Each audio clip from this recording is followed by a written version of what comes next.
I'm gonna show you how to connect your Bybit account into Tradingview. So to get started, you have to open tradingview.com first and then sign in into your account. And then once you are there, you just have to go in the trading panel right beneath on the bottom pane right here. Also, you need to select a market that you want to trade. For example, this Bitcoin to US dollars. And then right underneath the bottom right here, you can see the trading panel right here. And then once you click on that, you will see click on all brokers.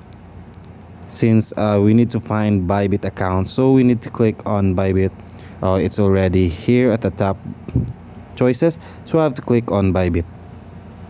And then once you click on Bybit, all you have to do is just click on connect. If you don't want to remember your account or just one-time login, just have to click on that one and then click on connect. And then from there, it will redirect you to another page where you need to authorize Bybit. So from here, all you have to do is just click on authorize. So you authorize TradingView to connect your Bybit account. So once you click on authorize, all you have to do is just sign in and then input all the necessary details. You can log in via QR code, your email, or your mobile account. And then once you are done with that, you are automatically connected to TradingView. And then from there, you can now start trading on tradingview.com using your Bybit account. So that's how to connect your Bybit to TradingView.